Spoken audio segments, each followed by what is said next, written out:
আসসালামু আলাইকুম, সবাই কেমন আছেন? আমিও ভালো আছি আপনাদের দোয়ায়। আজকে আবার একটা লং ভিডিও নিয়ে চলে আসছি আপনাদের জন্য। এটা হচ্ছে একটা নিমা, এটা দুই রকমের কাপড় দিয়ে তৈরি করা হয়েছে। একটা ছাপা, এটা হচ্ছে এক কালার। আমি এক কালার অংশটাতে একটু ড্রয়িং করে তারপরে এটাতে আমি যে সেলাই করে একটা করে নিব, ডিজাইন করে নিব।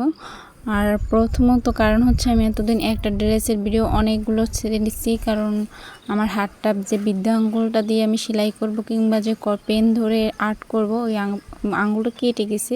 আপনারা অনেকটা ফলো করবেন যে আমি কোনো কাজ এই যে আঁকাবুকি এটা একটু ঠিক মতো করতে পারতেছি না, দেখুন বাঁকা বাঁকা হচ্ছে। এই প্রেশার দিয়ে কাজ করলে হয় কি আমার আঙ্গুলের ভিতরে খুবই ব্যথা করে আর অনেকটা কেটে গেছে। যে অংশটাতে আমরা সুই চাপ দিয়ে করি, সেলাই করি। আর খুব সুন্দর একটা সিম্পল ডিজাইন দিয়েছি দেখুন। এরপর আমি ফ্রেম লাগিয়ে, সব থেকে ছোটো সাইজে যে ফ্রেমটা থাকে ওটাকে সুন্দর করে টাইট করে লাগিয়ে নিয়েছি।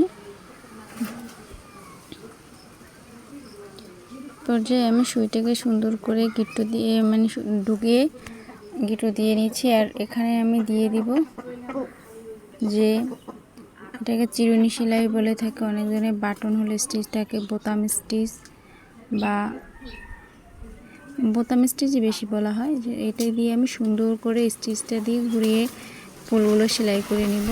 আর আমি হাত থেকে সুন্দর করে সেলাই করতে পারতেছি না, আমার হাতে একটু সমস্যা হয়েছে, তাই সেলাই হওয়ার কারণে আমি আস্তে আস্তে সেলাইটা করতে স্পিড বাড়িয়ে দিয়ে নিয়েছি। এই পর্যায়ে আমি এভাবে করে পুরো ফুলটাকে আমি সেলাই করে নিব। আপনাদের সাথে অল্প একটু জাস্ট সেলাই শেয়ার করলাম, আপনাদের কাছে কেমন লাগে। আপনারা চাইলে জায়গায় শার্টেন স্টিচ ইউজ করতে পারেন কিংবা long French not, anything lazy দিয়েও এইগুলো আটকানো যায়, অনেক সুন্দর। এর ভিতরে আমি এটা শেড করার জন্য একটা রেড কালার সুতো নিয়েছি। প্রথমে আমি দিয়ে দিলাম খয়েরি কালার সুতো, এ পর্যায়ে আমি রেড কালার সুতো ইউজ করেছি। দেখুন আমার পুরোটা দেওয়া শেষ। এখন মাঝখানে দেব আমি ফিশ বোন স্টিচ, মিস্টেক, ফ্রেঞ্চ নট দিয়ে নেব। জায়গায় আমি দুইটা শেডের দিব, সেজন্য মাঝখান থেকে একটা করে রাউন্ড করে নিয়েছি। এভাবে এই কালারটা দিয়ে দিব এক শেড দিয়ে চারোপাশ ঘুরিয়ে, তারপরে অন্য একটা কালার দিয়ে দিব অন্য চারোপাশ ঘুরিয়ে।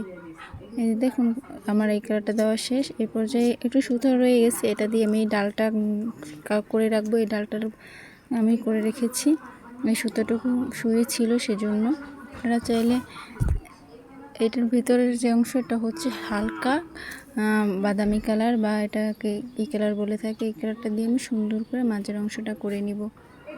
মাঝের অংশটা সুন্দর করে নিলে অনেক সুন্দর দেখা যাবে এবং দুই শেডটা অনেক সুন্দর হবে। এইরকম করে আমি পুরো সেলাইটা করবো। হাতে ব্যথার কারণে পুরোটা করলাম না।